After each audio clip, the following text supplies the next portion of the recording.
saya minta setelah dibubarkan HTI, tangkap pengurusnya. Betul Pak Betul? Sekarang tunjukkan kepada saya di Timur Tengah, mana negara khilafah di Timur Tengah? Rizik aja di Arab Saudi, mampunya negara khilafah, mampu. Padahal Rizik ada di Arab Saudi. Sok berani, tapi coba lihat Ustadz ini, ngaku ulama tapi tidak suka sama zuriyah Nabi. Aneh kan? Saya tidak tahu. Intinya Bapak Kiai ini sedang ceramah, kabarnya sih di salah satu pondok pesantren yang ada di Kota Tasikmalaya. Kalau ini infonya, ya mohon maaf kalau saya salah. Intinya dia dalam ceramahnya itu mengatakan si Rizik lah. Si Rizik juga nggak bisa mendirikan khilafah, katanya seperti itu. Ya Allah, ya Rabbi, ini omong-omongan. Udah keluar dari seorang yang katanya kiai, seorang ulama. Saat berceramah, ulama ini terus-menerus menjelek-jelekan Habib Rizik Syihab. Tetapi ada hal aneh dan lucu terjadi saat dirinya berceramah. Nampaknya ada rasa takut menghampiri ulama tersebut. Sebelumnya, dia dengan sangat lantang berteriak-teriak seolah-olah menjelek-jelekan Habib Rizik Syihab. Bahkan saya minta setelah dibubarkan HTI, tangkap pengurusnya. Ormas dilarang tapi pengurus saja ditangkap. Ini kejadian dia bikin film khilafah. Khilafah itu bukan ajaran Islam, itu sejarah Islam. Betul Pak Betul? Sekarang tunjukkan kepada saya di Timur Tengah, mana negara khilafah di Timur Tengah? Rizik aja di Arab Saudi, mampunya negara khilafah, mampu. Padahal Rizik ada di Arab.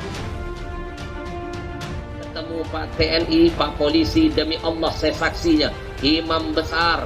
Setiap ketemu tidak lain berbicara tentang NKRI. Jadi kalau ada yang masih menganggap imam besar itu adalah penghancur, pengkhianat NKRI, berarti dia salah. Meskipun saya beda dengan Habib Rizik, meskipun Habib Rizik beda dengan saya, udah saya katakan I love him so much. Siapa yang membenci Habib Rizik, saya hapus dari hati saya. Tidak punya niat untuk menghancurkan NKRI. Mau tahu nggak siapa penghancur NKRI sebenarnya? Mereka adalah para pejabat yang korupsi di sana sini. Itu hakikatnya penghancur NKRI. Takbir! Namun tiba-tiba dia meminta kepada para jemaah untuk tidak menyebarkan rekamannya tersebut. Ini sangat terlihat lucu, mengingat bahwa acara tersebut disiarkan secara live streaming. Tanya untuk alumni Mesir, bagaimana lahirnya khilafah? Beliau tahu banget ya. Ini rekaman jangan disebar ya. Ya jangan ya. Ya, nggak boleh. Hanya untuk kiai saja, nggak boleh. Oh, sebar saya tutup pengadilan. Sebab sekarang ini kata Gus Dur benar sebelum meninggal, siapa yang menguasai medsos, dialah yang menguasai dunia. Betul. Ini omongan saya begini dipelintir Kang Said aja difitnah Syiah, bayangkan. Saya udah geli nih pengen komentar. Kalau Anda nggak pede dengan omongan Anda, kenapa ngapain takut disebar? Kalau Anda merasa benar dengan apa yang Anda sampaikan, kenapa Anda mesti takut disebar? Ini video, mohon maaf nih nggak jelas karena saya sekali lagi nggak ngedit offline. Ini video live langsung, jadi si pihak pesantren, mungkin pihak panitia, langsung live tuh, maksudnya live streaming di sini juga tuh, live streaming, ini udah disebar lah. Terus pertanyaannya, ngapain Anda mesti takut disebar gitu? Kalau apa yang Anda sampaikan merasa benar dan tidak bertentangan itu dengan aturan Allah Subhanahu wa taala, kenapa Anda mesti takut disebar? Nampaknya sudah terlalu banyak fitnah dan kesalahpahaman ketika menggambarkan sosok imam besar Habib Rizik Syihab. Tak hanya di dunia nyata, banyak orang secara terang-terangan menjelekan Habib Rizik. Di media sosial, bahkan sangatlah banyak postingan-postingan yang menghinakan Habib Rizik. Padahal kita semua sangat tahu bahwa daging ulama itu beracun. Al-ulama warasatul anbiya. Ulama adalah pewaris para nabi. Apalagi jika ulama ini adalah keturunan nabi, maka kita harus berhati-hati untuk tidak menghinakannya. Az-Zahra punya anak namanya Sayyidina Al-Husain, punya anak namanya Ali Zainal Abidin, punya anak namanya Muhammad Al-Baqir, punya anak namanya Ja'far Shadiq, punya anak namanya Ali Uraidi, punya anak namanya Muhammad Naqib, punya anak namanya Isa, punya anak namanya Ahmad bin Isa Al-Muhajir. Nampak? Ahmad bin Isa Al-Muhajir. Kenapa dia disebut Al-Muhajir? Karena dia pindah dari Baghdad ke Yaman. Pindah dia dari Baghdad ke Yaman. Nama kampungnya di Yaman itu Tarim, Hadramaut. Ahmad bin Isa Al-Muhajir ini beranak pinak. Anak pinak cucu cicitnya itu ada bergelar As-Saqaf. Karena susah orang Indonesia menyebut As-Saqaf. Siapa namanya? As-Segaf. Ada nama anak cucunya itu bergelar Al-Attas. Karena susah menyebut Al-Attas. Siapa namanya? Al-Attas. Ada nama anak cucunya itu namanya bin Syihab, Habib Rizik Syihab. Ada nama anak cucunya itu bin Yahya, Habib Lutfi bin Yahya.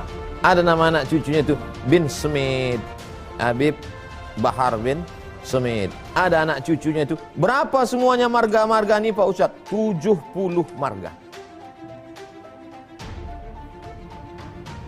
Nah, lalu kemudian ada nama anak cucunya itu Al-Idrus. Al-Idrus. Karena susah orang Melayu nyebut Al-Idrus, siapa? Aidarus. Jadi yang tidak Habib pun banyak di negeri Melayu ini, untuk ngambil barokah diambilnya nama. Berapa orang nama orang Indonesia Idrus? Pak Kemenak, Pak Idrus. Idrus itu diambil dari sini. Idrus, Aidrus, Al-Aidrus. Langsung ke Hotel Bintang 7. Ayo, Wira. Masak, nanti rusak masakannya. Semua ada bidangnya, semua ada bagiannya.